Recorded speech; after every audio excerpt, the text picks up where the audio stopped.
자, 연애 인연. 말 그대로 인연법이라고 그러죠.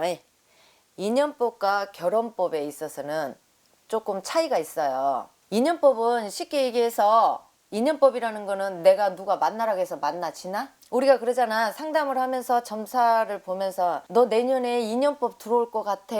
사람과 사람이 만나는 건 스치는 인연도 인연이에요. 인연에 있어서 꼭 그게 결혼까지 성사되리라는 법도 없잖아. 그지? 그렇게 되는데 인연법이라는 거는 스치는 인연이라고 해도 들고 나는 것이 있기 때문에 이거는 결혼 운하고 확연하게 달라요. 근데 젊은 남녀들 지간에 인연법은 있어야지 혼자 그냥 갈 수는 없잖아. 인연은 쉽게 만날 수 있어. 인연법이 꼭 지어져서 만나는 게 아니라 누가 뭐 만나라고 해서 만나는 건 아니잖요. 소개팅으로도 만나고 어떻게 해서 그냥 심쿵해서 한 잔 쫙 하시면서 또 만남을 갖는 분도 있고 그렇게 해서 만남이라는 건 인연법이라는 건 그렇게 해서 가는 거고 결혼, 혼인법이라는 거는 우리가 그렇잖아요.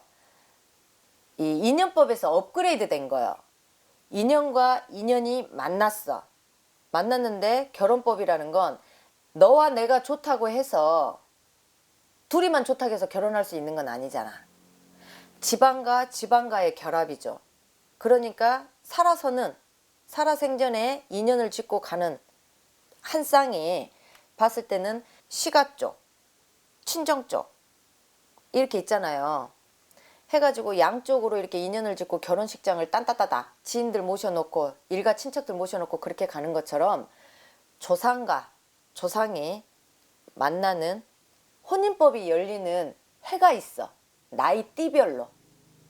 그때는 스치는 인연법이라 할지라도 결혼 정년기가 됐든 결혼 정년기가 아니든 지났든 아니면 좀 어설프게나마 좀 일찍 간다든지 이렇게 됐을 때 혼인문이 열렸을 때는 그냥 인연법으로 가는 것보다도 성사율이 높다라는 거지.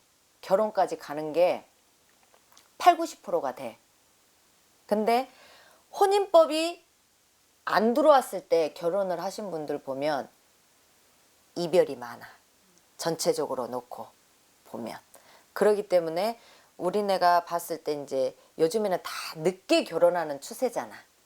여자들도 자기 직업과 뭐가 있기 때문에 자아실현을 한다든지 이렇게 해서 갈 때 보통 30대 중후반에 많이 가고 남자들도 그렇게 되는데 폭이 좁아진다고 그래.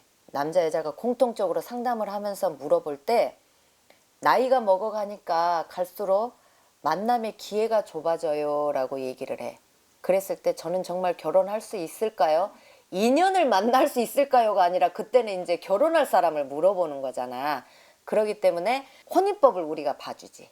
언제 혼인문이 열렸는데 한번 지나갔다든지 안 그러면 좀 늦게 가라는 사주여서 스치는 인연으로 인연법으로 흘렀다가 혼인문이 인제 들어오는 사람도 있다 이 말이야. 그거를 놓고는 내가 여기서 크게 인연법과 혼인법은 차이가 있다라고만 알려줄 뿐이지 그거를 놓고 이렇게 내가 설명을 콕 집어서 얘기해 줄 수는 없어. 천호동 영웅불사 전환에 와야 돼. 그래야 내가 알려줘.